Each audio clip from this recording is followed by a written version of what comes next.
and then put them all together.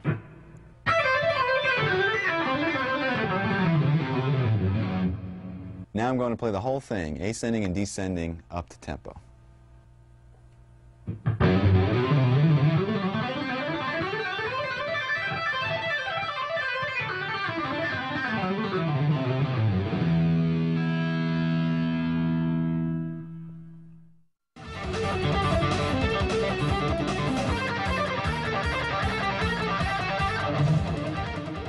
When we first started the band, we were all 17 or 18 years old.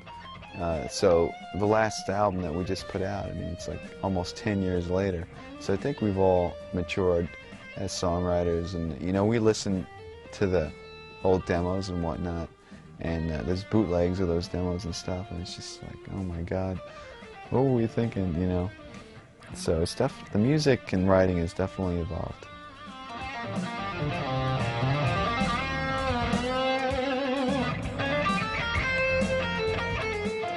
To wrap up the topic of technique, I'd like to introduce a different style of picking other than alternate.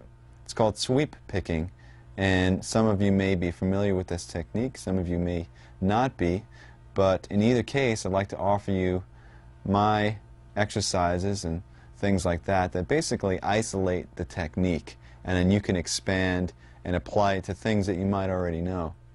Now, I usually apply sweep picking to arpeggios and not really to scalar examples. And I also use it in a way where it's sort of a weapon or a tool to execute a fast flurry of notes. Let me show you a couple of exercises that work on the technique.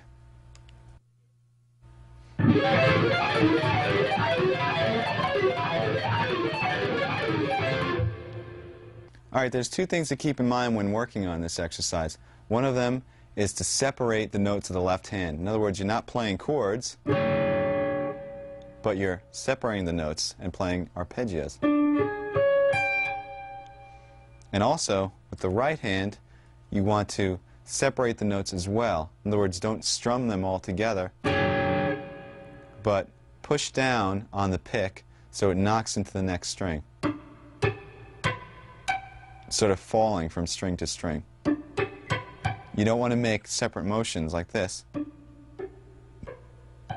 want to push the pick down, down, down, down, and then up, up, up, up, pushing against the strings. Now you can actually mute the strings and work on just the right hand.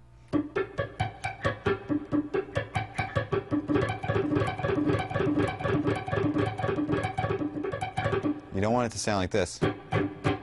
You want the separation.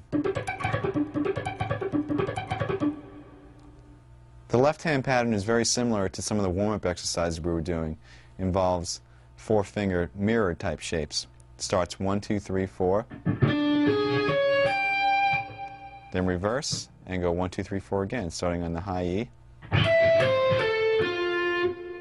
Move up a half step and play 4, 3, 2, 1 from the D to the E string. Do the mirror image and play 4, 3, 2, 1 from the E to the D. Here it is again.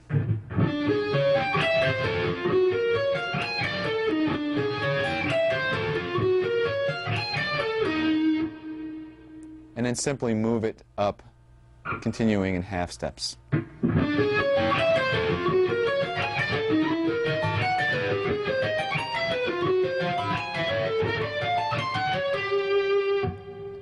You can also play this on different string groups if you want.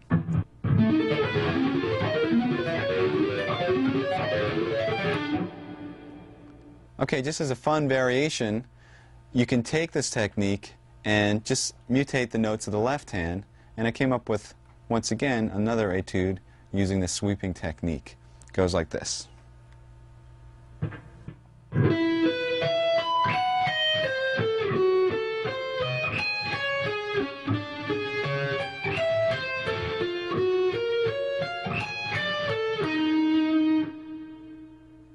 Here it is played to the metronome at 176 as 16th notes up to speed.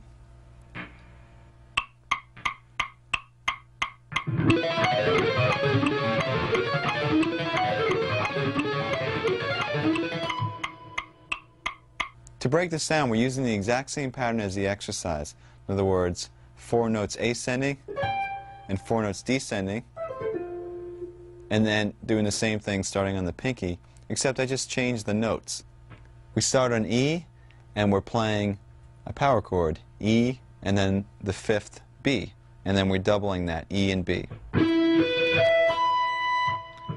And for the reverse, we're playing an A diminished 7th chord, starting on F sharp and descending to A. F sharp, E flat, C, and A. Then we're going down a minor third, and we're doing an F sharp diminished 7th. So we have F sharp, A, C natural, and E flat, which is actually the same thing as an A diminished 7th in another inversion. And for the reverse, we're playing a D flat power chord, which is D flat and the 5th A flat. But we're starting on the A flat and descending.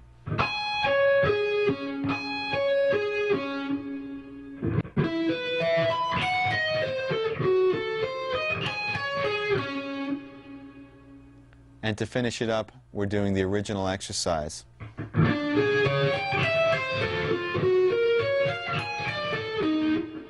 Which ends us up on E flat, a half step away, to start over again.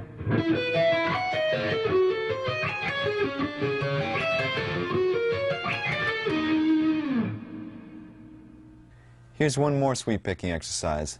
This one's applied to arpeggios. Let me demonstrate it for you slowly.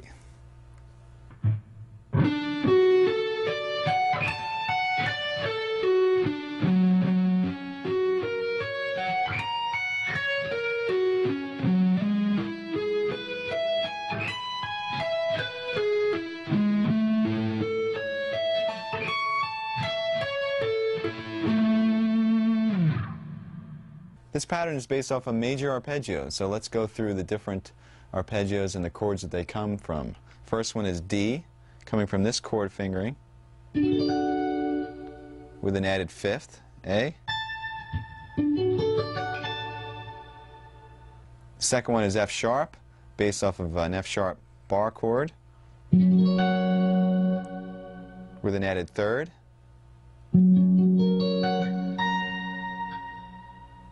The next one is E major, based off of this chord form, once again with an added 5th. And the last one is A major, based off of this bar chord with an added 3rd.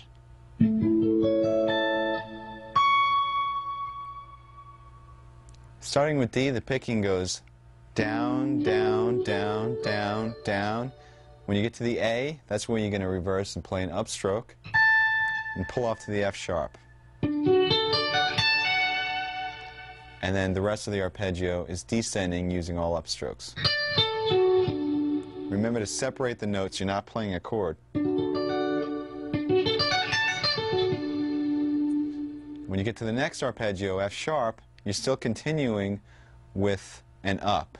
In fact, you can almost consider it the 3rd of the D arpeggio. So you're kind of finishing up the D arpeggio. Because after that, we're going to repeat the F sharp and start with a downstroke and outline the F sharp major arpeggio. Down, down, down, down, down, down, and then up on the A sharp. Pull off to the F sharp and continue all consecutive upstrokes to finish off the arpeggio.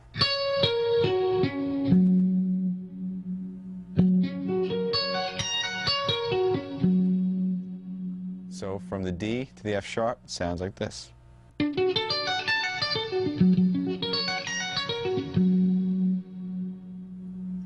we're going to move up to G sharp, which is the 3rd of E, and basically we're going to follow the same exact pattern. So starting with a down,